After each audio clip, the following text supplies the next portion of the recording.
یو خبره ده چې مفتی صاحب په قرآن کې تعویل او توجیه منی کنه سوال ته شوی دی. دویم قرآن باندې خلک ولې نه پوهیږي؟ قرآن د پاره بدقسمتۍ سره د ټول دنیا په مدارسو کې کلاس نشته. آیا امی سړی په قرآن باندې پوهیدی شي یا تر اوسه پورې امیان په قرآن نه پوهیږي؟ دا د علماو کم ځای کې څه غلطي ده؟ نو یاد دی په دې کلیپ نه به هم بیا بعضې مولیان به بیا دې نه خبرې جوړوي. نو د مفتی صاحب د دې دا مکمل ویډیو به هم په یو ټایم کې شیر کیږي، په هغې کې مکمل تصریح شوی دی چې مفتی صاحب ټول روایت نه مني که نه هغه روایت نه مني چې د پیغمبر په لمنې داغ. بسم الله الرحمن الرحیم. بیا به ارمان را پسې وکړي، بیا به جهان را پسې ګورې نه به یمه. ملګرو د مفتی صاحب دویم کلیپ سره د حاضر یو. په دې کې مفتی صاحب په دوه درو خبرو باندې بحث کړی دی.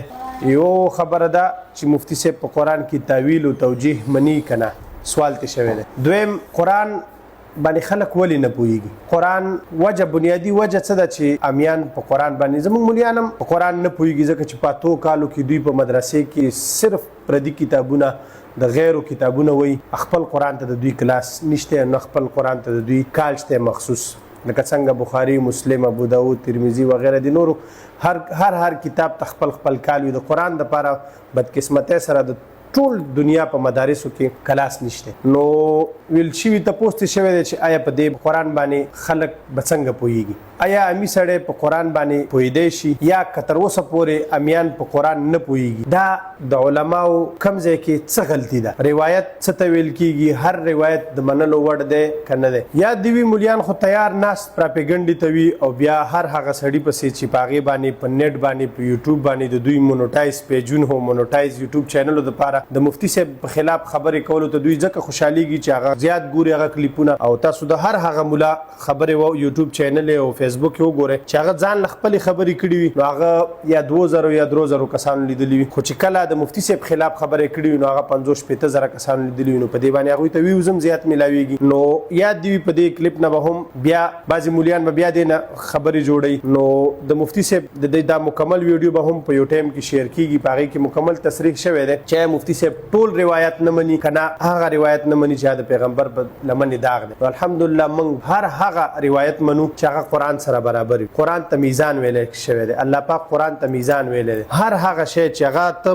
په پیغمبر ورتړې هغه به موږ د قرآن په تلې کې اچوو. که چېرې دی قرآن سره برابر وختو نو لهذا دا د پیغمبر خبره ده. که چېرې دی قرآن نه مخالف ووتلو، خلاف ووتلو، دا زموږ ایمان دی چې پیغمبر د قرآن خلاف خبره نشي کولی او ایرانیانو کې دی شي ورپسې تړلي وي. نو دغه کلیپ را سره واورئ. بس یہ اللہ کے بندے ہیں اور اللہ چاہتا ہے کہ سارے مسلمانوں سے رجس بھی دور ہو، سارے مسلمان پاک بھی ہو جائیں، سارے مسلمان شرک سے بھی دور ہوں. اور اسی کے لیے انبیاء آئے ہیں، اسی کے لیے آغاز ہے منیر شاہ کہ تم یہ جو ہم کام کرتے ہیں ان کے نائب بن کر یا وارث بن کر ہم یہی کر رہے ہیں. یہ قرآن مجید کی تعویل مانے کا نا تعویل ہر هغه تعویل چې ضروري دی چې هغه درج کلام سیاق کلام سره تعلق هم لري، نو ظاهره خبره د هغې نه بغیر خو بیا کېږي نه. خو لکه قرآن کریم کی تصریف آیات دی. تصریف آیات مطلب دا دی چې یو ځای کې الله تعالی یو شی که مجمل ذکر کړی دی، بل ځای کې د هغې تفصیل ذکر کړی. خامخا قرآن کریم کې د یوې مغلقې خبرې د خلاصولې دپاره بل ځای کې الله پاک حل ذکر کړی دی، نو طویل ته ډېر کم ضرورت پېښېږي. بهرحال ستاسو د قرآن مجید پوهېدو باندې بیا موږ کوم یو منهج او اسلوب اختیار کړو؟ چې خاص کر حدیث خو لاړو لاس نه لاړو که نه. زه بله خبره کوم بچی تو ته بچی ځکه یم چې دا یاد وساته چې مسلمان څو پورې روایات نه نوي غلی شوی، که دا په یوه پلیټفارم کېناستو د اختلاف نه خلاص شو. روایت خو سیرته کړو که نه، روایت سیرته شو. اوس موږ قرآن مجید باندې څنګه پوه شو؟ لکه دا خو ته یوه فرضي خبره کوي چې سیرته شي که نه، حقیقت کې چې سیرته شي بیا د دغې خبرې سره ضرورت نه پېښېږي. قرآن یو داسې کتاب دی که نه چې ما غوندې سړی ځان په یوه شي زه ډېر نالایق سړی یم. څوک به ځان په نه کي پوه؟ صحابه کرام انپړه خلک وو. هر صحابي چې ته ګڼې خدای وکړه چې هغه خپل منې که هغه منې، خو صحابه خو دي که د پیغمبر ملګري انپړه خلک وو، ساده خلک. ډېر داسې یونیورسټیانو ټته پتو کې نه هغه ټایم کې وی او نه یې چې هغه په پوهېدو موږ څنګه نه په پوهېږو. خو صرف بنیادي خبره هم دا دی چې موږ قرآن ګران کړی دی، موږ قرآن اسان کړی نه دی. د تفسیرونو او دغو قواعدو ضوابطو د وجې نه ته نن قرآن پړاوی او امیان ته ته ناست دي، که چېرې دا قواعد ضوابط ونه اخپله کړي که نه، او دا قرآن په یو سلیس ژبې کې لکه ما ته ویلو چې یو پښتانه په مغزو کې چا پیچکس نه وي ویلی، نو هغه ته څه وایي چې تا مور داسې داسې خو د ټکه خو پوهېږي چې ورته څه یې ویلو.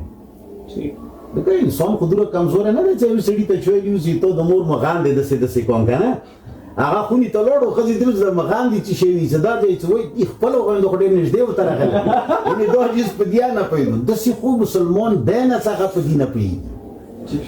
سيو خلي الذهن سړی الحمدلله رب العالمین الرحمن الرحیم نه کومه معنا خلي دا د قرآن صحیح معنا ده.